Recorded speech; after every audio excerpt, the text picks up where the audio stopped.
Okay, so we're going to go to Etsy.com, which I'm already at, and then you're going to click on Shop Manager. And then from here, you want to go to Listings and then Add a Listing.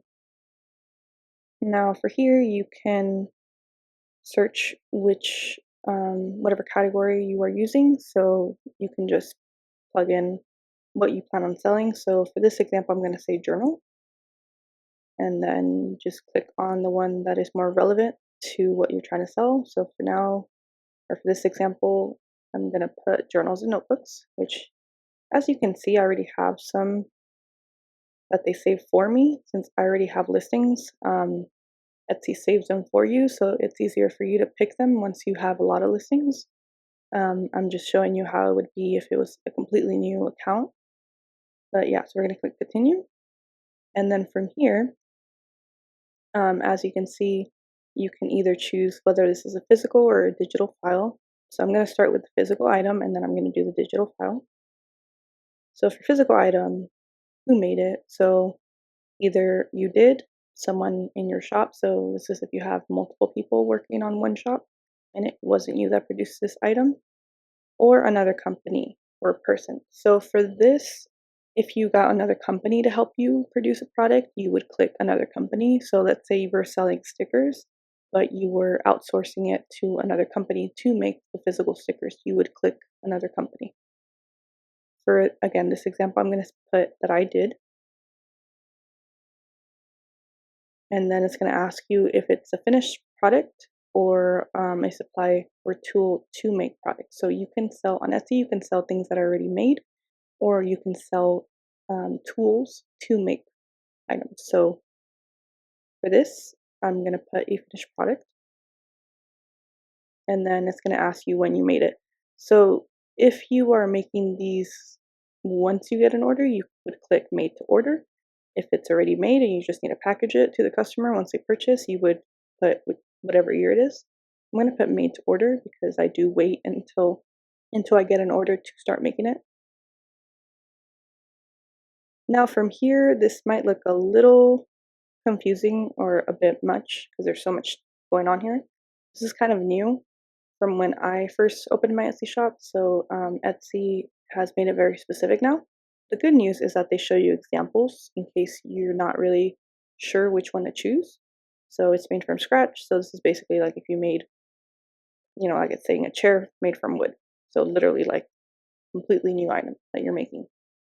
Assembled from purchased parts. So this is if you buy things and then you yourself put them together. Again, necklace chain with jewelry chains or jewelry charms attached. An item that my shop alters. So this would be mine because for my journals, I purchase the journals. I don't make the journals themselves, but I purchase the journals and then I put my design on top of the journal. So this would be what I would choose. Created set of purchased goods. So this is if you're making like a basket. I'm pretty sure you've seen these custom baskets that are on Etsy. They're usually for gifts. So that would be that. And then natural material. So I guess this is things like plants, crystals. So not really things that you really made, but yeah, so that's that. So again, for my example, it is going to be an item that my shop alters. What tools are used to make this item? So again, a lot of options here. And the thing that I noticed that is very new is the AI generator. AI generator. So this is if you're using obviously AI to help you create items. And then so we have handheld or hand guided tools. So this is if you're crocheting or using, like it says, sewing machine. Computerized tools or machines. So this would be what I would pick, which is a Cricut machine, which is right here. And then again, the AI generator. And then you can click none if you don't use tools. Oh, sorry. So again, mine is computerized tools or machines. And then, so this right here is if you picked, I'm not really sure why it still has it available, but this is basically going back to what I said. If you outsource another company to make your products, you would have to add the production partner here. it is required to do that. So let's say you use Sticker Mule to make your stickers. This is where you would put the Sticker Mule basically as a production partner. So I don't really have that in this case, so I wouldn't put it, but for the sake of this video, I'm going to show you what it looks like. So you select it, and I did used to have companies I would outsource to make things, so that's why there's already a list popping up for me. But if, again, this is completely new listing for you, completely new account, it's not going to show anything. So you would click create a new production partner, and from here you would just name it. So going with my example, Sticker Mule, just name the production partner. And here you would just have to let Etsy know, or I guess also buyers know, what the partner does for you. So in the case of the sticker example, it would be making the stickers themselves. So makes physical stickers. Or you can be a little more, you can add more detail. I'm just making this quick. And then you would have to put the location of it. So let's see. Again, going off. Okay, well, this takes me directly. So we're trying to find the location. So it usually would be, yeah, about. So either you can go to the website, which I'm doing right now, or you can also put it in Google, like Sticker Mule location. And right here, you just have to make sure that this is correct. It's saying New York, United States, and then, yeah, see, so we even get like a physical address. But for Etsy, we just need to know it was, I believe, city and state and country. So New York, United States of America, New York. Why are you working with this partner? So I don't have the technical ability or equipment to make it by myself. This would be if you didn't have a Cricut machine. I have outgrown my current production space. So this is if you do have a Cricut machine, but you're getting more orders than you can fulfill yourself. And then I need help meeting, well, that's kind of what I said the first, or this, about outgrown my current production space. I feel like these two are kind of similar, but for the sake of this video, I'm just going to say I don't have a machine. So I hope you didn't hear that, but we'll just put I don't have the equipment. What role is in the design process? Oh, what is my role in the design process? Okay, so I design everything myself. So this is if you hand draw or do digital. Again, going on the sticker example that I've been mentioning. So this would be if you drew it yourself. I design everything but get technical help. I collaborate with my shop members to design. So this is if other people are helping you.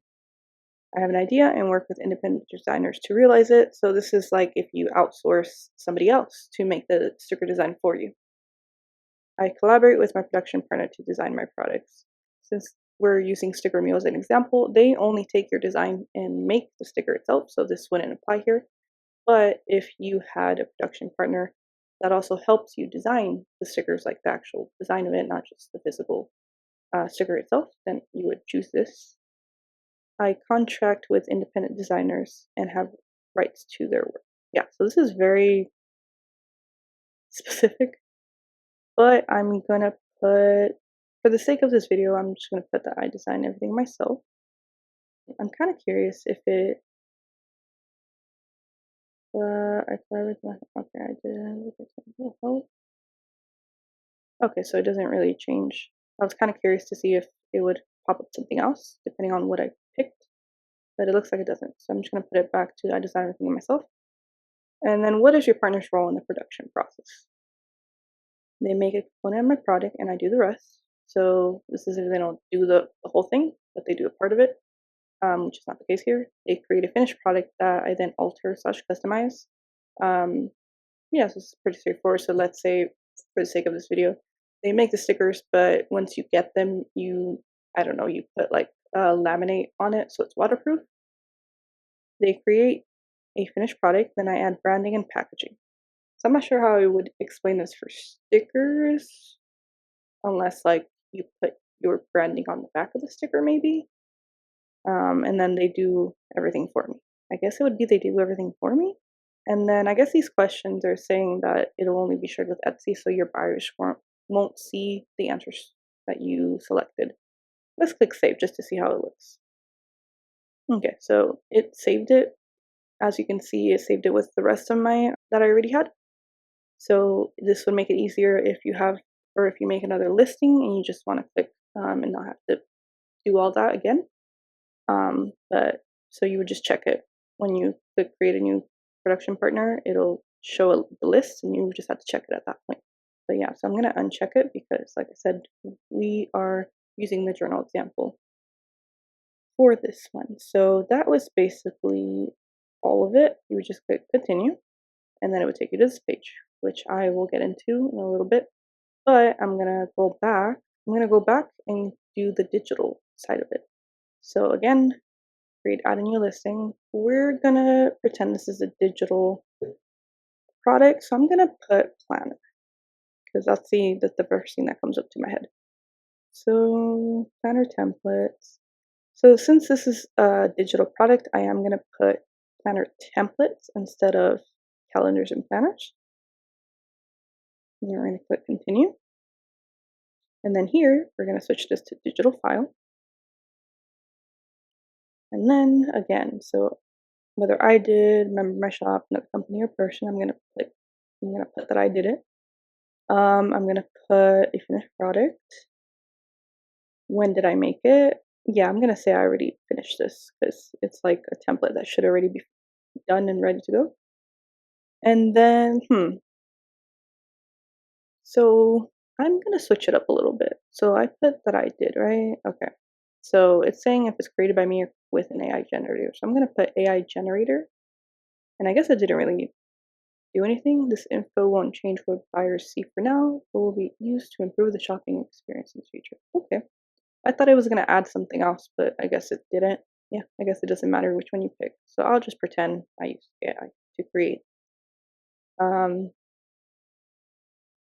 and yeah, so production partners, I don't really see this being the case for digital products unless you outsource somebody else to make the template. I guess that would make sense. But other than that, I don't really see you needing a production partner for that. That's mostly if you're getting or making products that you may need help creating, like the finished result of it. So I'm not going to click that. And yeah, digital is pretty straightforward. It was a lot easier, not as many questions than the physical one.